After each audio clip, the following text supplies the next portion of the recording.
First thing we're going to do is go to the Pigeon House Bakery, which is renowned for its pastries and bread. Okay. And then we're going to go to Port Up, which Port is Up, yeah. A penal settlement. All right. One of the first. Okay. And great. one of the most brutal. All right. So, thank you. No worries. Oh dear. Away. So we're watching our steps for this. Yeah. This must have been an original hotel or something. I don't know. Yeah, it seems to be built like that. Yeah. All right. Thank you. All right. Ooh, wee. I'll just. Is that Maryland? It's going to be this temperature all day. I'm just going to put these in the car. I'm going to braid it around as we drive.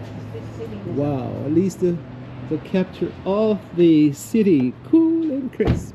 It's a rabbit warren of one-way streets. Yeah. So, You get. I walked up to get the car, and then I had to go.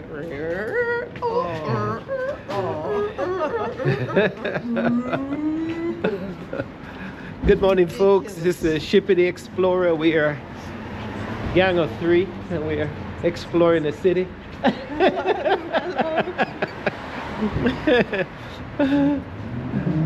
We're a brand new day, and this is Albert. On a Sunday morning. Albert on a Sunday morning. You might be having Saturday morning, but this is Sunday here. Okay, so welcome to the station, the Shippity Explorer, and as you go through the day, you're exploring with us. So welcome again.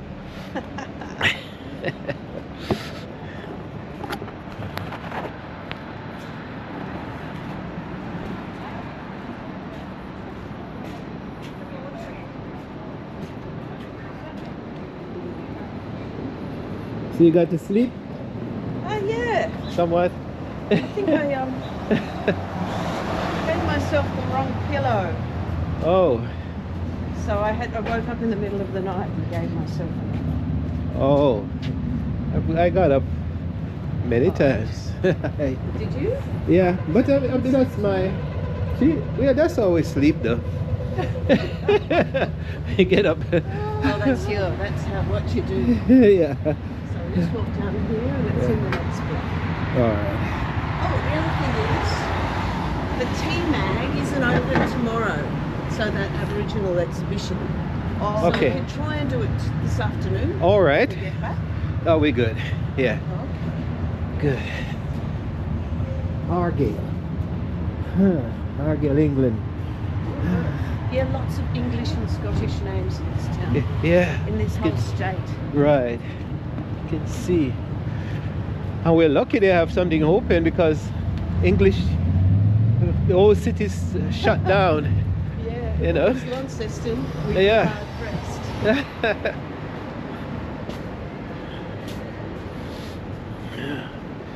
Ray White. Yeah, that was a friend of mine. Really? Maybe At not church. that right. Okay. All right. So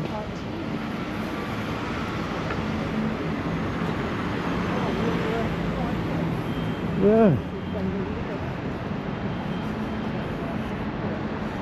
This is modern.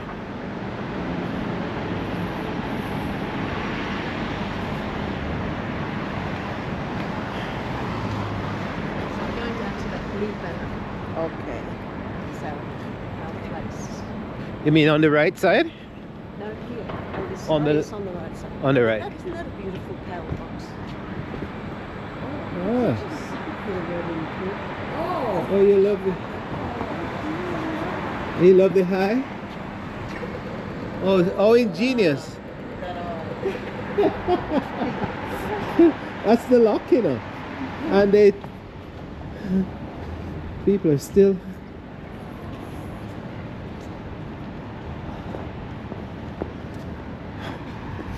That's the modern part of town. Yeah. Clean and nice. Hospital. Yeah. But you still get these beautiful old Georgian buildings like this guy. Yeah. The And sun. that is the emergency gate. The Red Cross. Yeah. It's currently empty. Yes. Somebody. You're inquisitive then. Oh, I just saw the columns and went, Oh, empty. obviously not old. They seem to use a lot of art. Place is arty. A lot people Artists in this appreciate. town. Yeah. There's a lot of makers, people who make stuff that have moved to Tasmania. Okay. I mean, Launceston has a lot of woodworkers and furniture makers. Yeah. Hobart's. Well, Launceston was settled by free people, so it's a little bit more gentrified. But 3 people? Free people. Oh, free. Okay. Okay. And So they- Hobart was definitely a prison town. So it's got a harder edge. We're still living out our history. Oh, gee. But no crime. No, No, probably, really. maybe. I don't Yeah. know. But, you know, punk. It's a Oh, bit more punky. punk, Yeah. a bit harder and cooler Okay. than daggy old Launceston, which is gentle and nice. Oh, is that right? They're going to capture a tape. That's the way I perceive it. I tell you. And history. It's history. 200 years is not that long. Not to change a long. culture. Yeah. And what impressed me is that 200 years of all this fast development, you know, to a certain extent. Yeah. Yeah. I guess, yes. Yeah.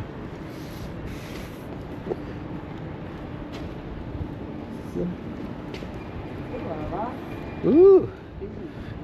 Wow. Young people don't go. They're out. They're all out. All out. Okay. All right. I'm just looking for the name. Okay.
This is elaborate. It is, isn't it? So the port would come in, ships would come in, and Oh, Where's the it? back there, yeah, gum trees, wow. loggers all the way around. Church, of course. So here it is, the Lady Franklin. Lady Coming Franklin, Neil. This is a weird one. This is later on in Cross. the stage Yes. in the prison. They decided to try a new way of treating prisoners, and this was a place where really bad ones got locked up and they weren't allowed to look at each other or talk to each other. They were in solitary confinement for really long periods of time, and it sent a lot of them insane. And when you go there, you'll see that there's a church as part of it, and every prisoner has their own section where they're not allowed to look at anyone. Wow. But you see what the church made of? It's a cross, yeah. It's a cross. So you're under the auspices of the church, you're punishing. Yes, yes. Well, they thought they were making it less brutal, but it was a really nasty way to be punished. Maybe if you have a book. You may have a book on it. Oops. Oh, the film. Hello and welcome to the Port Arthur Historic Site. My name is Colin and I've been a guide with I wonder if I can tape it. which is a much longer period than even the most hardened of convicts. However, unlike them, I've always enjoyed and valued my time here. Let me introduce You're going to you watch to this some with amazing me? places. Yeah. Cat Millie. Yeah. Dramatic history and, shall we say, some very interesting people. And most visitors know at least something about Port Arthur, mainly that it was an old prison. However, long before colonisation, the Pairarama people established the first layer of human history and a part of the oldest continuing culture in the world. They are the traditional owners and custodians of the land, sea and waterways of Turkana, the Tasman Peninsula. I would like to acknowledge and pay my respects to elders past and present. Sadly, Port Arthur is also known for the tragic events of the 28th of April 1996, when 35 people lost their lives in the Port Arthur massacre. There is a poignant memorial at the site of the former Broad Arrow Cafe, and you are welcome to visit the memorial garden for quiet contemplation and reflection. Port Arthur Historic Site is a place of global significance, one of the 11 places that make up the Australian convict sites on the UNESCO World Heritage List. It is part of a series of convict heritage sites across the country which collectively represent the phenomena of convictism and demonstrate developments in the punishment of crime. Port Arthur was part of a larger system which saw a mass forced migration of thousands of men, women and children to Australia from Great Britain. Britain's transportation of convicts to Australia was the world's first conscious attempt to build a new society on the labour of convicted criminals. What is generally not known is that Port Arthur was a particular type of prison, a secondary punishment station. It was designed for repeat offenders, those men considered to be the worst convicts in Van Diemen's Land. Now, most convicts didn't see places like this, but we're the only too aware of their existence and reputation. The reputation of Port Arthur as a place of misery or hell on earth was actively encouraged by the authorities, and the threat of being sent to a place like this was believed to deter those further tempted by crime. Port Arthur was a place of punishment. However, there was always a possibility of reform, even redemption, and convicts would have to earn this. It was never a given. To help you better enjoy your visit, I invite you to join me on a self-guided audio experience.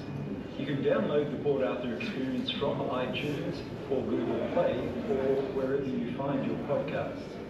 There is free Wi-Fi in the visitor centre should you wish to download the experience to your phone or device before you head out on site.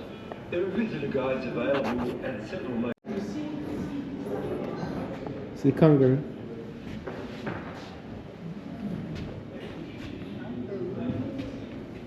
Half-yearly runaway convicts. So see.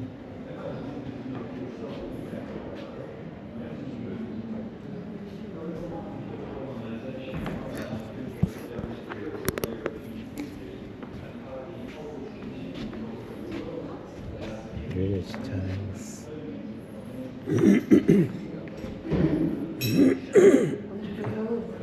What that might have been like. Not as shiny as that. They were, No, yeah, they it wouldn't was have been. rusty. And it's very, very slave tradey too, isn't it? Oh yeah, I tell you. So this was the medical Yeah. doctors. Oh man. Yeah. Oh, Cheryl, look at this. Catherine. Up when I was young, they used to use that on me. No. To pull my teeth? Oh, my the shoe. wrench? No, the pull. Pliers. Pliers. See? I didn't even realize. I recognize that right away. See the axe and saws and to cut the body parts. Look at the lash. Oh, gee, I never look at the top surgeon kit. Yeah. Look at this mess. Look at the keys. Yeah, you could not fit them in your pocket. I grew up know about this cat o' nine, remember you? I hear about it. So in Jamaica with it, the cat o' nine, when you would get convicted, and the judge say, okay, you get 9 lashes of the cat o' nine in and 9 lashes out. After so you get 9 of this. And when you're finished with your term, You get 9 more. you get 9 more. Oh, God. A lot of times, still have this to go cat to o' nine, jail. they still, yeah. Leg higher, look at this mess. Mess If you is a jump in good the word. sea, you just sink, so it doesn't make You sense were, to wouldn't run. you? Like, how heavy are they? 18 pounds. 8.5 kilograms. Mm. Carrying that around for years. I tell you. Look at this rake.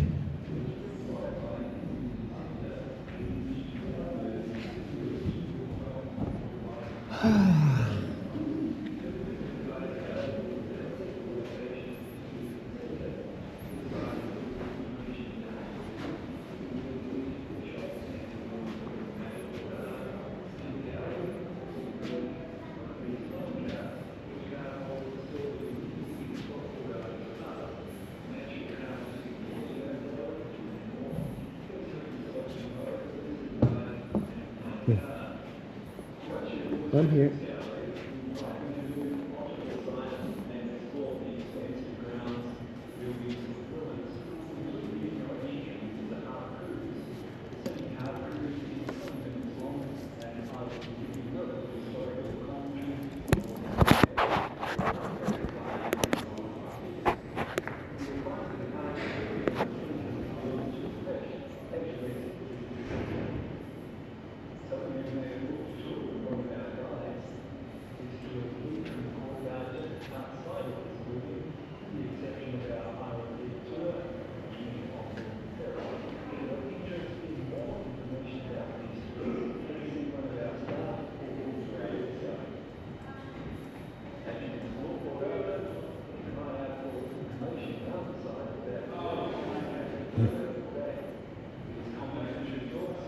Oh.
In this site in the 1840s, they actually dismantled the buildings and recycled the raw materials.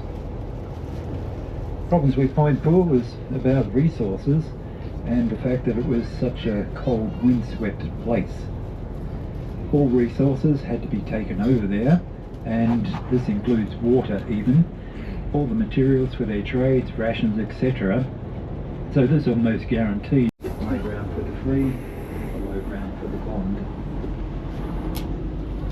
The small island was selected and named by a Wesleyan minister, the Reverend John Allen Manton, in 1833, who described it as a secure and undisturbed resting place where those departed prisoners may lie together and await the morning of resurrection. Now folks, just to interrupt our commentary for a moment, we will soon be docking at Isle of the Dead, and we have some visitors on board who will be disembarking for a tour with our guide. If those people could please have their tickets ready, we'll be checking those before you leave the vessel. We also ask if you could use the sanitisers before disembarking. Now this call is only for those people with the specific Isle of the Dead tour tickets. For everybody else, if you could please leave the passageways clear and stay away from any doors, this will enable our crew to safely carry out their docking procedures, and as soon as we've completed this operation, we will continue with the rest of our harbour cruise. Thank you.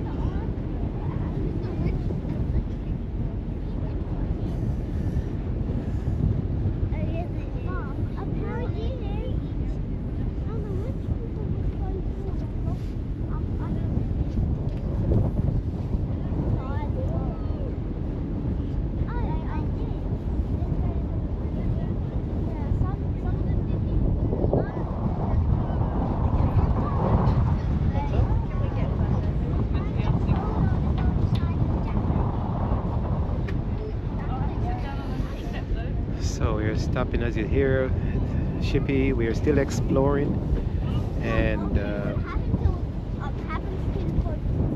we're going over to the Isle of the Dead. But look, finally prisoners were able to get. Sorry guys, I just need you all to come up the side.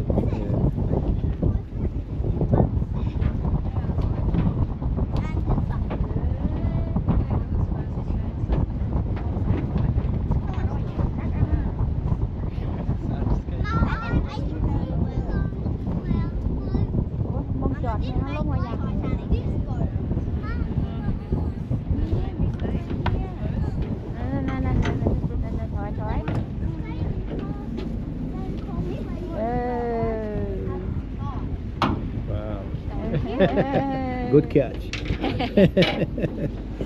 Mom, I wish we could go where the polar bears are. Yes, I'll come in. Here we have to go. Sorry, baby.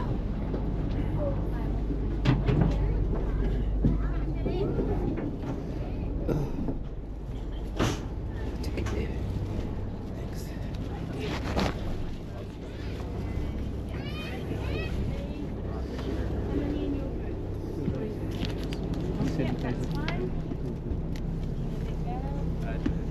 Sorry, Brad.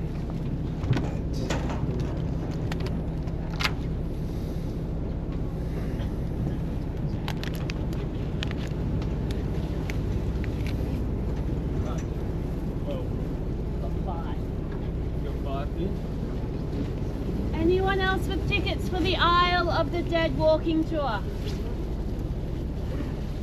let's see what you've got.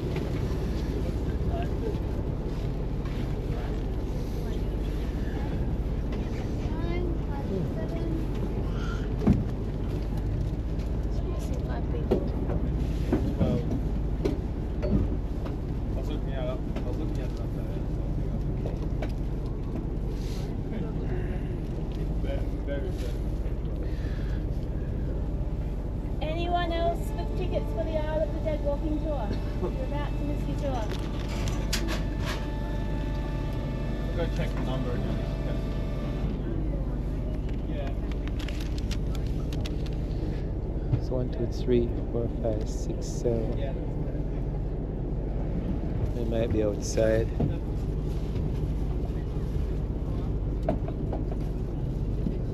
Oh, we are there.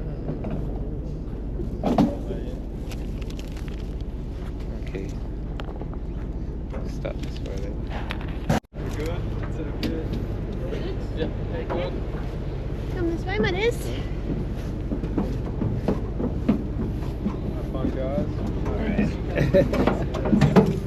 Woo! All right. I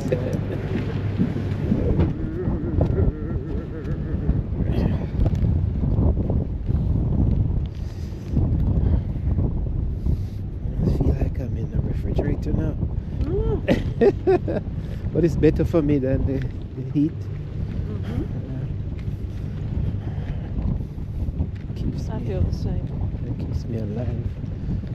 Mine gets so bad I tend to want to pass out, especially with low Oh, that's no good. mixture of that and low blood pressure.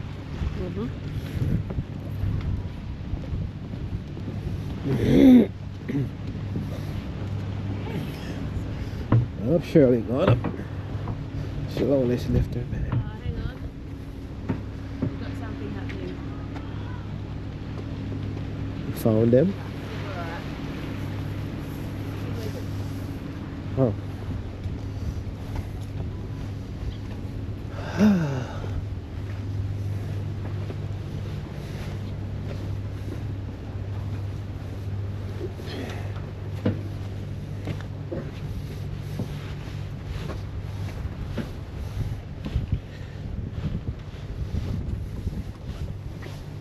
Soil looks poor. It doesn't look like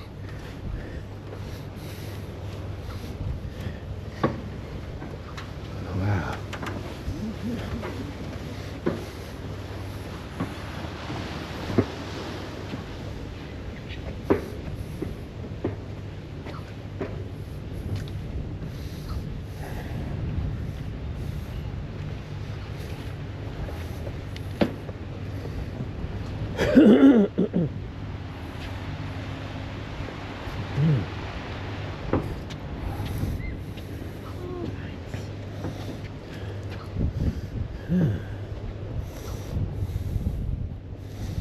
The umbrellas are a good idea.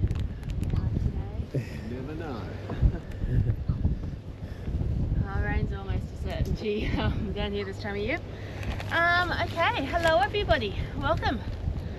My name is Bridie. I'll be your tour guide for the next 40 minutes. Basically we'll do a long slow lap of the island and hopefully that boat will come back and pick us up in about 40 minutes. With any luck, here we go.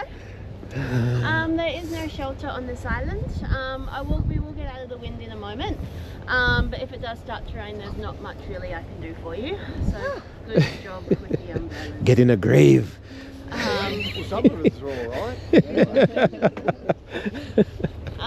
We'll see how we go. I've done some pretty miserable tours out here, but I think today will hold out. Alright. So can I get an idea, have any of you done any of the other guided walking tours at Port Arthur today? Or got plans to?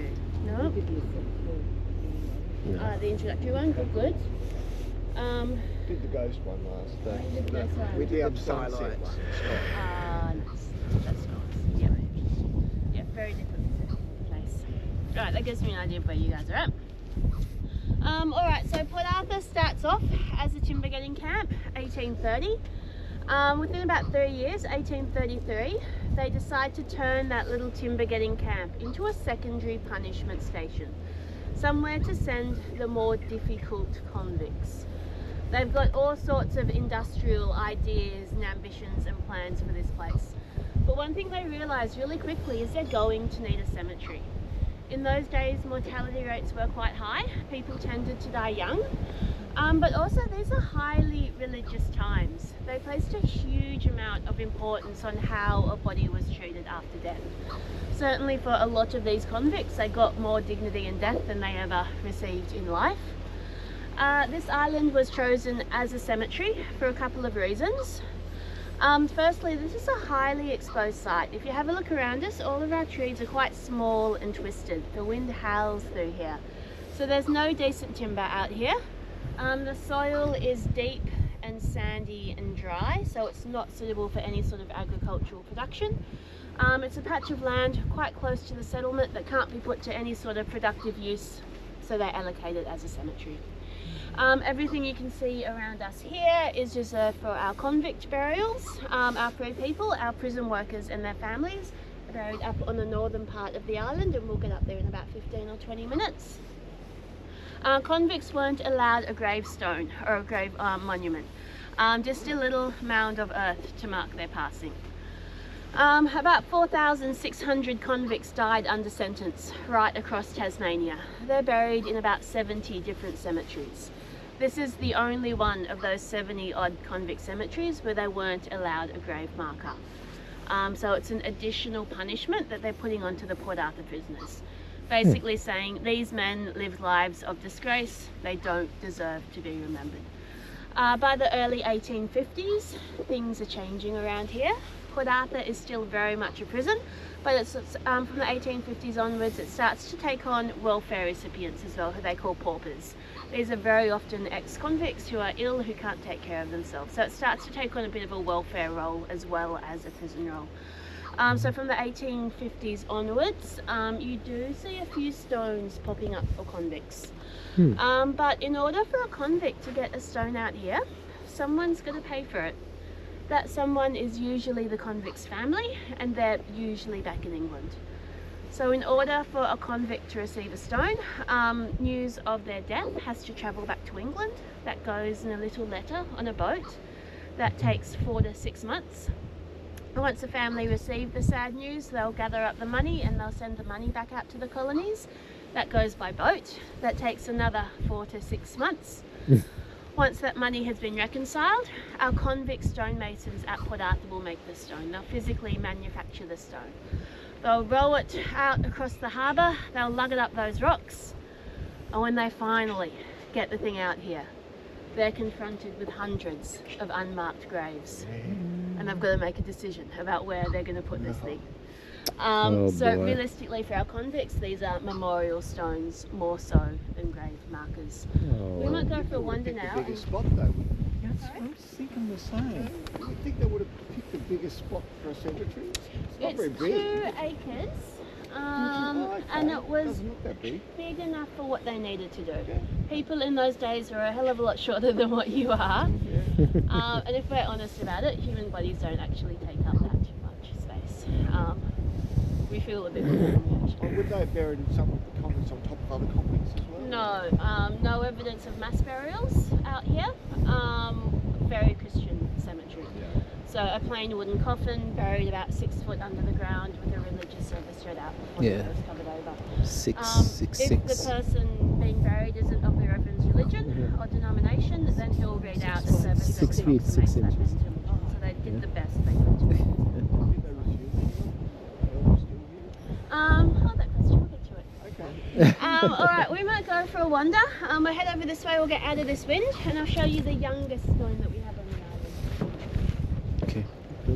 Welcome.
I thought this was going to get us out of the wind. See how we go. Alright, so the one I want to show you is this stone just here.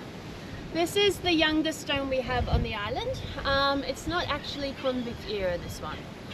This one was put here in the 1990s to remember Henry. So it's for a convict called Henry Savory. He is remembered as Australia's first ever author. He wrote and published the first Australian book. Of all the tens of thousands of books written and published in Australia, his was the first. In a lot of ways, it was the least of Henry Savory's accomplishments. He was born the 5th son of an incredibly wealthy merchant banker.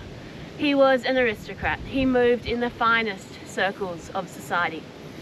1815, he starts up a business, but he's so busy making himself look grand and important, he doesn't pay enough attention to that business and it bankrupts, it collapses under him. Not to worry, he draws on his family's enormous wealth and reinvents himself as a newspaper owner. He buys up a whole heap of newspapers and journals. But once again, he's so busy making himself look the man, he spreads the capital for that business too thin and it collapses under him. Not to worry. Starts up a third business. Reinvents himself as a sugar baker, a sugar refiner in Bristol. Do you want to guess what happens to that third business venture? Got drunk. Rum. He can't bear to be exposed as a poor businessman once again. So he starts propping up that failing business with forged promissory notes of payment. At one point, we think the scale of this forgery got up to about £40,000. To put that into today's currency, this man essentially stole about $14 million Australian. When you consider men are being transported for stealing cotton handkerchiefs, the scale of this crime for its time is astonishing. Henry Savory is sentenced to hang for that crime. An aristocrat, one of the finest sons of England, hanging by his neck in a public execution on the streets of Bristol for all of the commoners to laugh and jeer at. 24 hours before he's due to hang, the peerage pull some strings. That death sentence is changed to life transportation. They put him on a boat out to Hobart Town. What are you supposed to do with a man like Henry Savory in Hobart? He's an aristocrat, he's very well connected, highly educated, incredibly intelligent, but also extremely deceptive. He's a compulsive liar. They decide the best thing they can do with Henry as a convict is to put him to work in the government finance department. The idea was you keep him busy doing mundane government accounts. You keep him away from any sort of private business and undertaking. Within about 2 weeks, Henry Savory is up to his old tricks. He is sending dozens of letters back to England. He's writing to everyone he's ever met, telling them how good his life is out here, how prosperous he is, how much money he's been making, how powerful he is, how successful he is, how he's in charge of every single colonial newspaper, how he dines with the governor himself. The governor, Governor Arthur, has to answer a rather irate letter from his superior in London, demanding to know why he's put a convict in charge of the newspapers. And Governor Arthur just has to respond that he hasn't. This man is misrepresenting his circumstances. Through this barrage of letters, Henry manages to convince his wife, Eliza, to come and join him in the colonies. Eliza is an extremely wealthy woman in her own right. A woman like that can't travel alone, so her family allocate her a companion to travel with. The man they select, his name is Algernon Montague. What a great name, Algernon Montague. Look, he's relatively young, he's single, he's handsome, he's coming out here for the position of Attorney General, a very high-ranking legal position. Eliza and Algernon spend the entire voyage, 16 long, precious weeks in each other's company. They grow extremely fond of each other. But then the ship arrives in Hobart and there's Henry Savory waiting at the docks for his wife. He is in patched second-hand clothes. He's still a convict. He's on a servant's wage, £26 a year. Look, he can't afford to put meat on the table, let alone keep his wife in the comfort that she's accustomed to.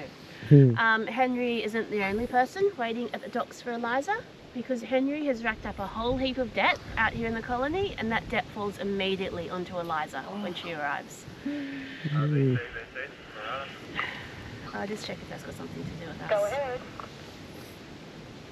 A lost mobile phone. Right. The marital dispute that occurred at the docks that afternoon was loud enough that it was reported in the newspapers the following day. Eliza lodges with her dear friend Algernon. This raised a lot of eyebrows. She essentially gets the next boat back to England. He never sees his wife again. Henry goes to jail for those debts that he couldn't pay off. When he gets out, he's still a convict. Governor Arthur basically puts him on a farm out the back of New Norfolk with the instructions that he is not to leave that farm. Just trying to contain this man and the chaos that constantly swirls around him. While he's out there, he writes and publishes the first Australian book.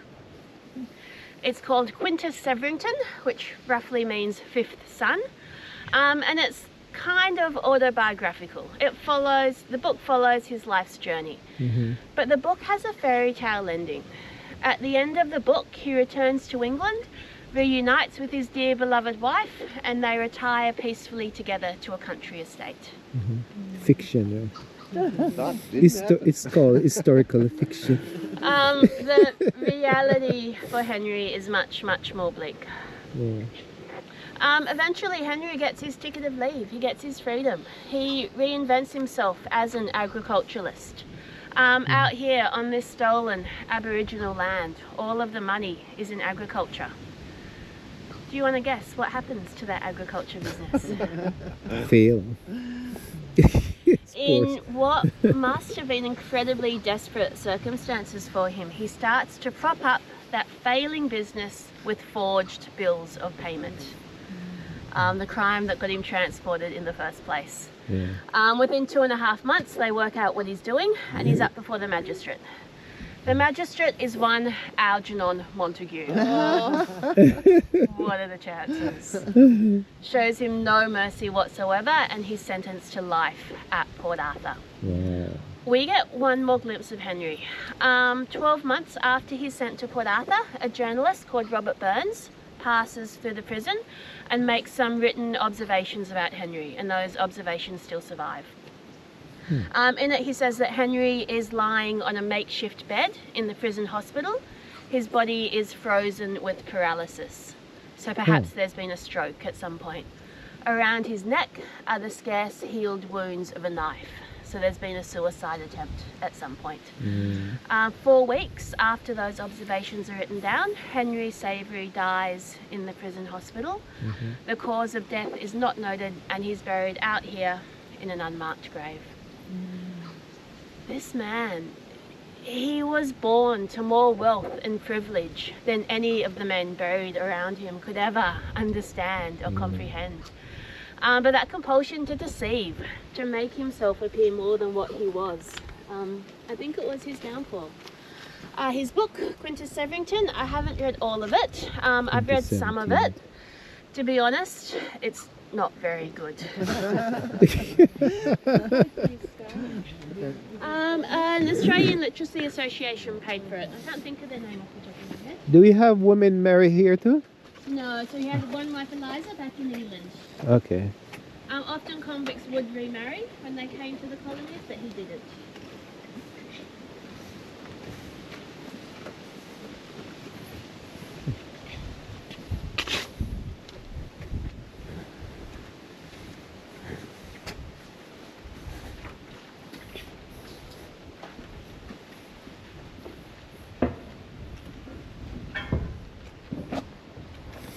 You guys have to stay up there, I'm afraid.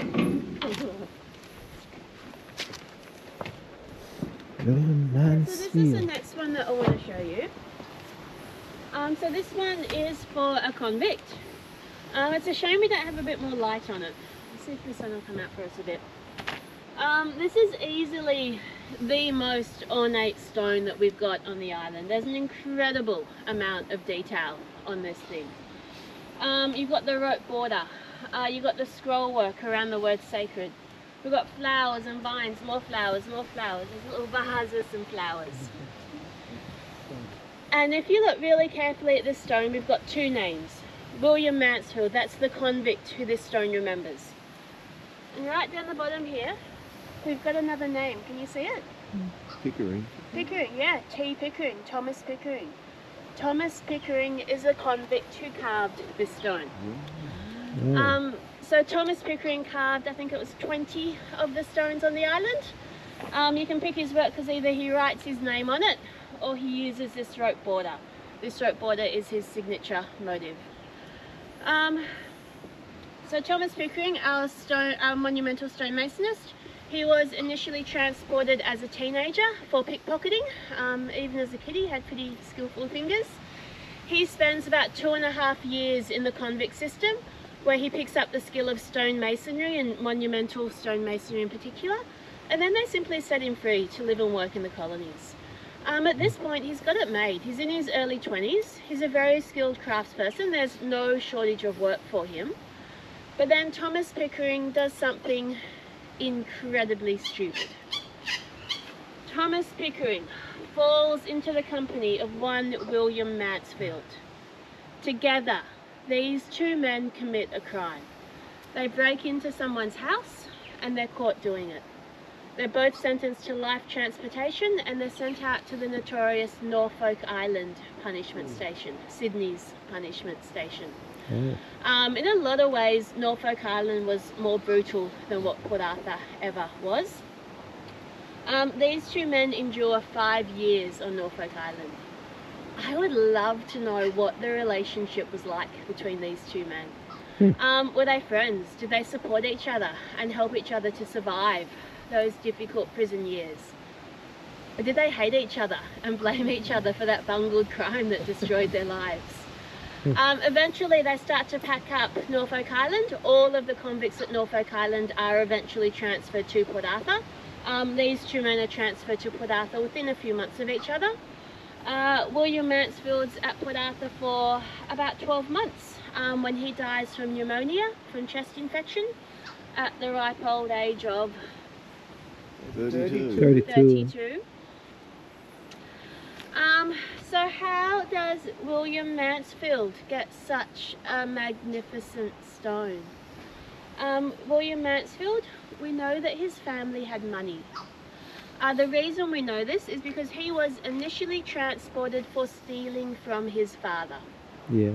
He stole a pocket watch and 2 fine waistcoats. That tells us that family had money. He was from the Lord Mansfield family? Pardon? Lord's Mansfield family? Not a lord. He would have been a middle class family. Not him, but I'm saying if he was a Lord Mansfield's from that family, because there's a famous Lord's Mansfield. Ah. They're a plantation owner in the Caribbean. Yeah. Sugar. Potentially. Okay. Yeah, potentially. I don't actually know, but possibly. Yeah. It was his father who prosecuted him. It was his father that took his son to the court, testified against him and had him transported out. Yeah. He really liked his watch then, didn't he? Really like the watch. Yeah. Must have been a really nice watch. Maybe this stone is a reflection of a father's guilt and remorse. Or maybe it's a reflection of that relationship that existed between these two men. Yeah. Perhaps when Thomas Pickering is given the job of carving a stone for his friend, he deliberately puts hours and hours more labour into it so that his friend can be so beautifully remembered. Wow. Really evocative stone. So do you say that's the actual spot where he's buried? Or it's still symbolic? Probably a memorial stone.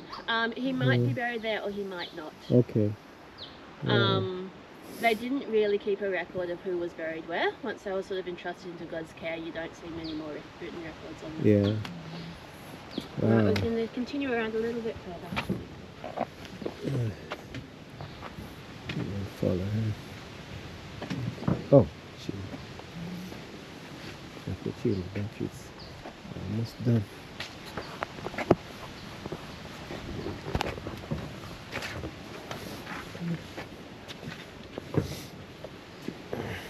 If I change it now, maybe it will last.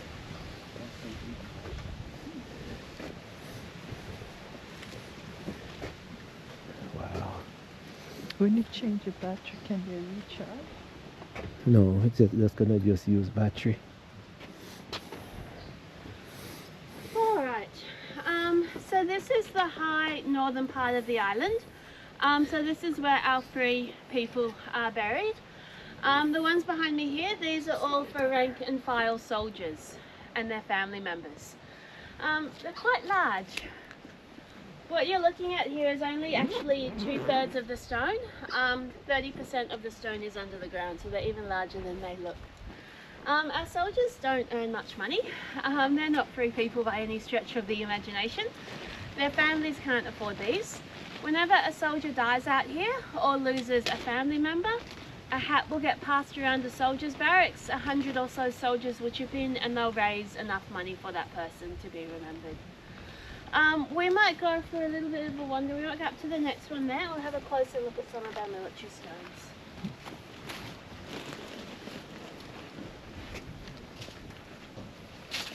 So these being the common ones, so are they in their right spot, these ones? Yeah, you could use those.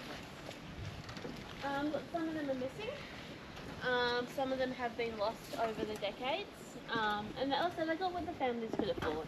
So there's quite a few people buried up this end that would have just had a simple wooden fence or perhaps a cross that's perished over time. If one of the head honchos died, he wouldn't have come out here though. Well, what would they do with the head of honcho on board, I mean, like the commander or something? Yeah, Go back to Hobart, wouldn't yeah, it? put them on a sailboat and Right. take them back to Hobart. It's generally, like, decent weather, they'll do it in about 12 hours. So transporting a body back to Hobart is pretty reasonable and practical thing to do if you've got the money to afford it. All right, this one here.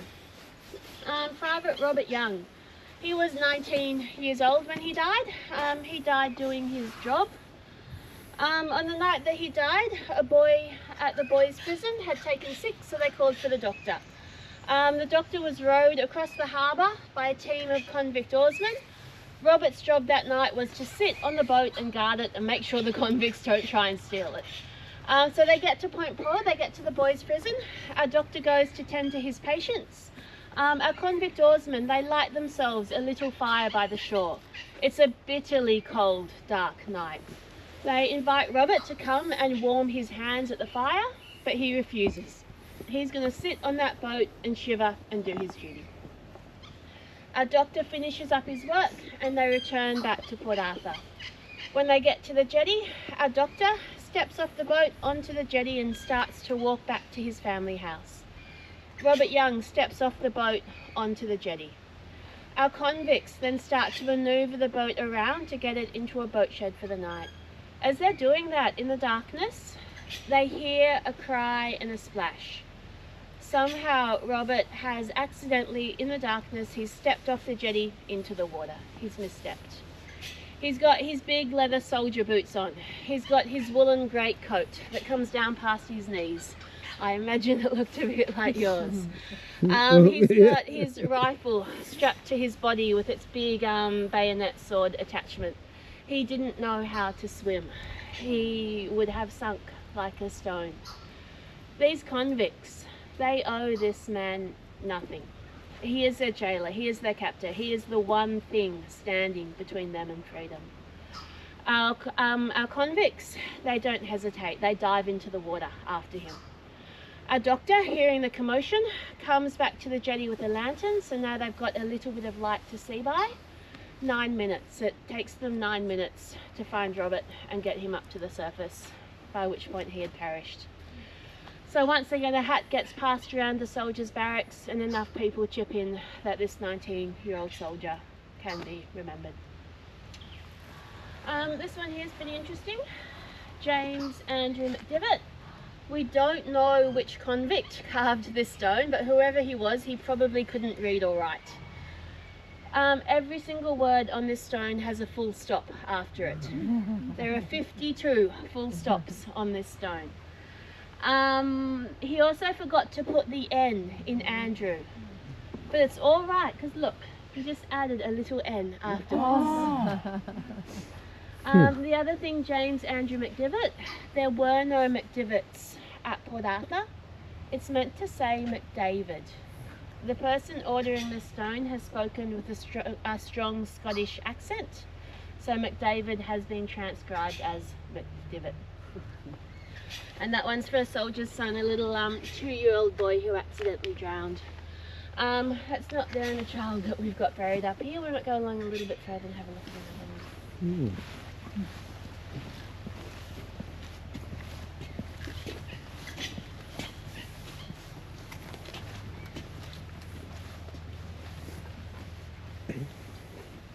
Hear the boat out there, we don't have too much longer. This one here, I should say, these ones are basically chest vaults, so they're just grave furniture. They're hollow on the inside, the body still has a Christian burial about 6 foot underneath. And this also is the highest point of the island, so this is sort of where our highest ranking people are buried. This one here is for a little boy called Edward Cart. His father, William Cart, was the superintendent of the shoemakers. So he was responsible for the convicts who were making shoes at Port Arthur. I think they churned out about 6,000 pair of shoe a year out here. He had quite a lot of children. The lady Jane Franklin, when she visits the jail in 1837, she writes down in her journal the names of all of the women that she meets, and very often the names of their children and the numbers of the children. When she gets to the carts, she writes in her journal, and a large number of carts. There's too many children to count. So Edward Cart, he's the youngest Cart of them all. He's an 8-week-old baby. He's a newborn baby. He develops constipation. He's grizzly, he's not sleeping, so they call for the doctor. The doctor prescribes calomel and magnesium, a very gentle laxative suitable for a newborn baby. But by mistake, the boy is accidentally administered opium and magnesium. Mrs. Cart does the best she can to nurse the boy through, but ultimately his fate was sealed the moment he ingested that drug. So that one's medical negligence. We've also got a few women that are buried up here. Do you want to guess what the most common cause of death was for a woman at Port Arthur? Childbirth? Childbirth, yeah. In those days, the single most dangerous thing a woman could do was to give birth. Harriet Chatfield, so she's 3 rows back, the one with the 3 lobes on the top. Yep. She died at the age of 45 with complications from her 16th pregnancy. That was all for that age. The epitaph on the stone, at the bottom of that stone, it says, "And though the mother's sun has set, her light shall linger around us yet, bright, radiant, blessed."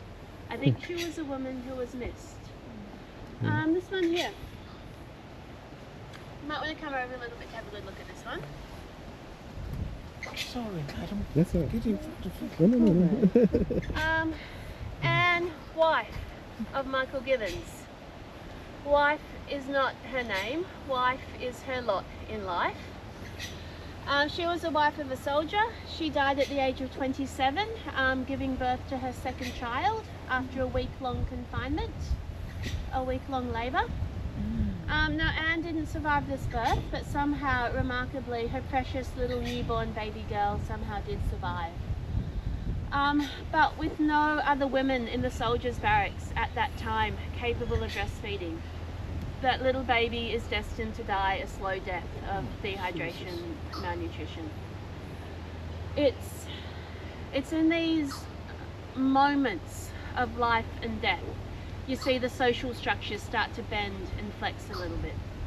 Charlotte Lempriere, she is the wife of one of the highest ranking civil officers at Port Arthur. She hears about this motherless newborn baby in the soldiers' barracks. Despite having 12 children of her own, or perhaps because of it, she takes herself down to the barracks, she collects that baby from its grieving father's arms, and she nurses that little girl until she's old enough to be weaned. That little girl, she survived. She grew up, she got married, she had babies of her own. And those descendants still come back to this island every few years to put flowers on Anne Gibbons' grave. Wow. Alright, we'll have a look at one or two more. It's nearly time for us to start to head So, back so to the- question: Yes. if you're born on the island, then you would be freed. You don't stay here as part of the prison system. Yeah, no. So it's kind of like bonded labour. So if you're a convict for a particular period. 7 years, 14 years, and at the end of that you have your freedom. Oh, if you're born here. If you're born to a convict woman, Yes. you are a free child, Yes. but generally you will go to an orphanage. Okay. Your mother will not be considered responsible enough to raise you. Right. But it's not if you're born free. Yep. Okay.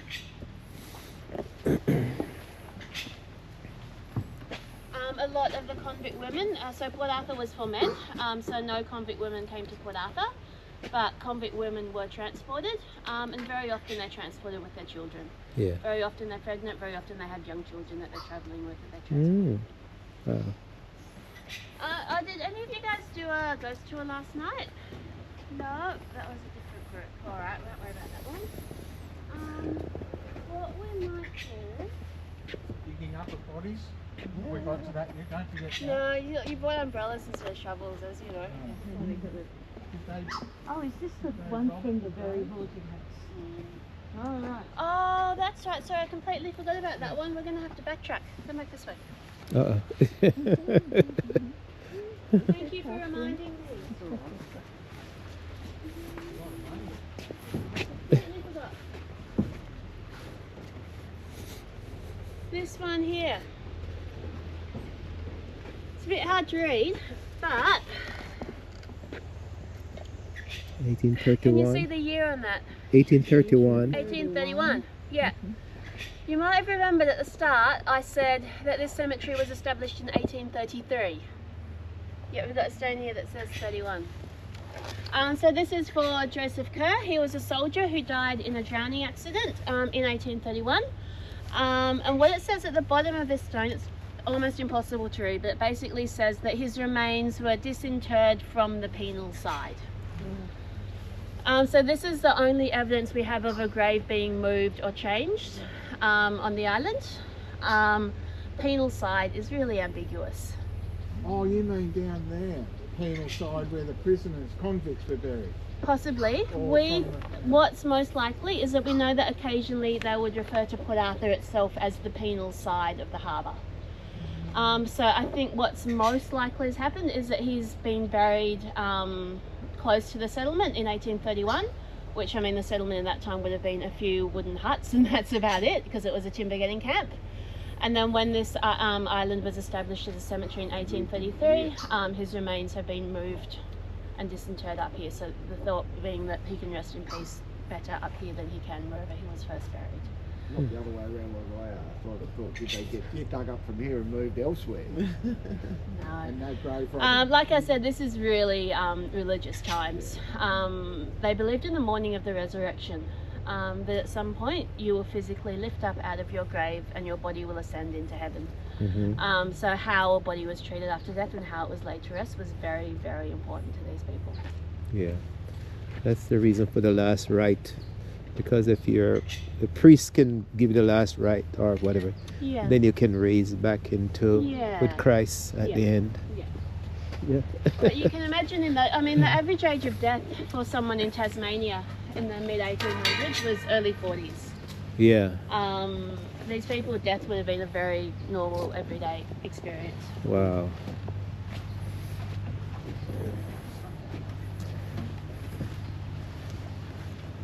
So, question: what would be the steps for? I don't know is a short answer. So a lot of these graves would have originally looked a lot more ornate. It's possible that that grave would have originally had steps right the way around and that they've sunken or been removed. Oh. A lot of the graves originally would have had a headstone, a footstone and a fence. But they've been lost over the years. Yeah, this is a traditional way.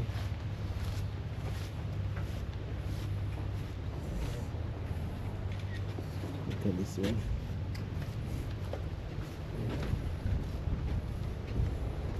Right, we're going to head back down to that first one. We do have to catch that boat. Here we go.